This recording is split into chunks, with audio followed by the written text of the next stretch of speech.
Welcome back to Josh Does Life. Just doing an update on the 40 gallon. So everything was looking good in the aquarium. The AR minis got a little bit tall, so I trimmed them way back. That's the reason they look the way that they do.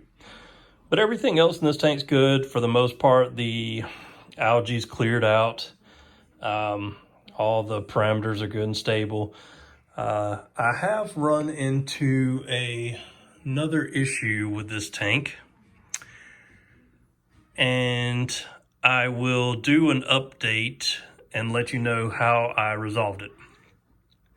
So if you've been watching my videos and keeping up, I ordered a inline CO2 diffuser from Greenleaf Aquariums. And you can go back and check out that video and I'll show you what it looks like, and I talked more about it and all. But the issue that I have with this diffuser now is that you can't take it apart. So the ceramic that's inside there, when it gets stopped up, when it gets a buildup inside the line and blocking the ceramic, then the CO2 just stops working. Therefore, my drop checker is showing blue, and in the center has got that to check it against, which is green. So temporarily, what I've done is I've run a hose back here, and stupid me, I didn't think I'd be needing it again, so I threw away the atomic diffuser that I did have in here. So basically, I have a regular aquarium air stone hooked up to the CO2 right now. And I turned it up, and it's making like larger bubbles, so it's not really, I don't know what you'd call it, like bonding, or it's not really dispersing into the water.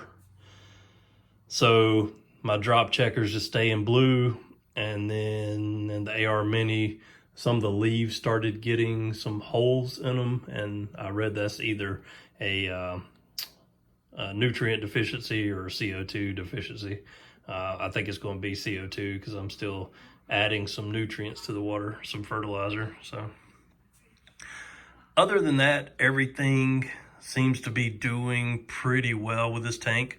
I'm very happy with it. I like the way it looks and how it's turned out.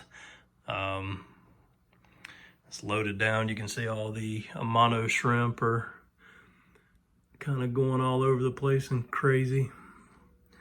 I think I originally put like 15 of them in here, so there's a good many of them for sure. And then there's also some the Neocardinia, the blue shrimp, in here. But I think there's only like maybe 10 of those.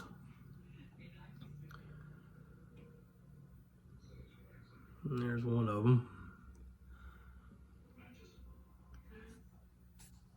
The AR Mini looks kind of rough after I trimmed it back so much, but it'll come back out. But anyway, I just wanted to do an update on this tank and show you what I've done, what it's looking like right now, and explain to you what's going on with the CO2.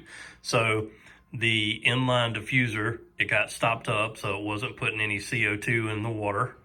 I stopped the filter and I took it off, which is kind of a pain to fool with, really, to me. And then I put it in some Clorox.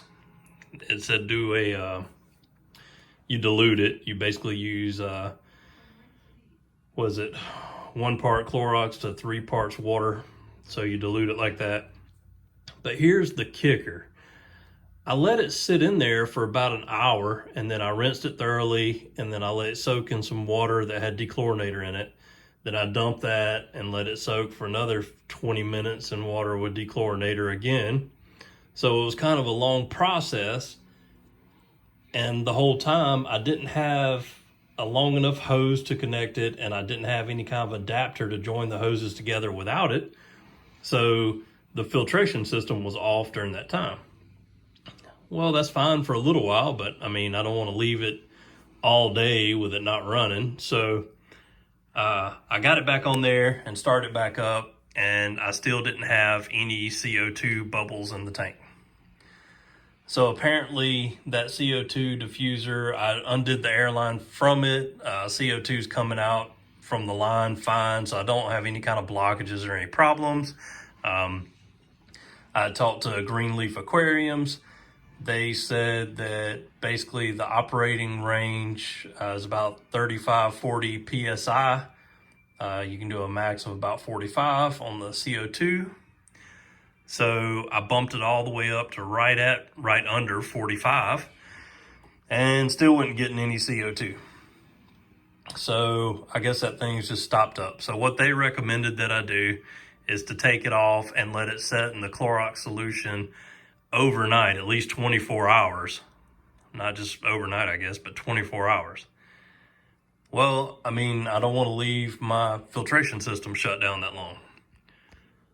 So basically, for now, I put it back on and started the filter back up. And I just ran this temporary, which, like I said, that was kind of a fail. The air stone that I have, it doesn't make fine enough bubbles, I guess, for it to really dissipate out into the water. So anyway, that's where I'm at. I've ordered parts to kind of change some things up. So hopefully I have a solution so that I won't run into this again. I figure if you're going to do the inline diffuser, you have a couple of options. I mean, you have to rig up something so that it can be switched out easily.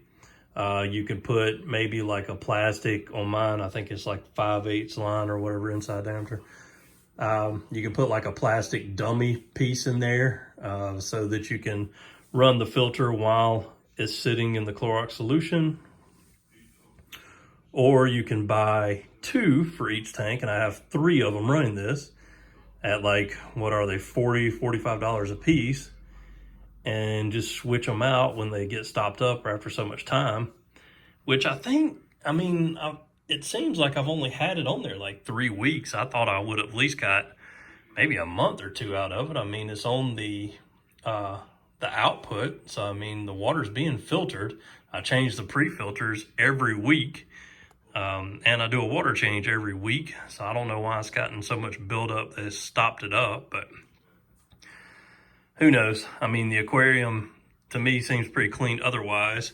I mean, even the filter screen, I just did a water change in this tank yesterday. I didn't touch that filter screen, and the only thing stuck in there now is a leaf.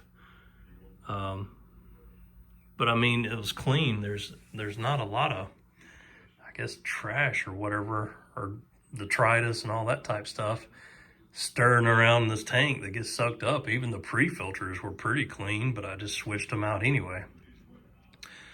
So anyway, I don't know, you know, people recommend different lengths of time to actually take those out and clean them. Initially what I did is actually just took a pipe brush and stuck up through there and tried to get it clean that way, and still didn't get any CO2 coming out of it. So I don't know. I don't know really. It stopped up somehow, and I don't know if the pipe brush might have made it worse. I mean, that's a possibility. Maybe it kind of forced detritus and things into the pores of the ceramic more. I'm not really sure how that works, but it's just kind of a thought that I had about it. So maybe by doing that, I made it worse. But anyway, I've ordered some stuff. Should be coming in Wednesday. So I'm not sure if this week or this weekend, I might do some changing up on this tank as far as the CO2 setup and all. So anyway, that's my update on the 40-gallon breeder. Everything's doing great. Got the dwarf rainbow fish swimming around in there. Those guys are pretty cool. Everything else looks pretty good. I'm happy with the tank overall. like I said, just the AR minis, I mean, I think they were about that height. They were growing pretty thick and out everywhere and into everything in the sides. So I just trimmed them way back. So they should like sprout back out pretty quickly, I think. If I can get CO2 going in there again anyway. But anyway, hope you enjoyed the video. Hope you get something out of my videos. I know I kind of do a lot of rambling, and some of the videos maybe are pointless in a certain extent. You know, you might not learn something from each one of them, but I mean, I like watching videos kind of like I'm doing, just seeing people's aquariums, what they're doing to them, issues that they might have and stuff. So that's kind of the videos that I try to do as well, and hopefully people can get something out of them or enjoy watching them. But anyway, thanks again for watching. Let me know if you have any questions or comments.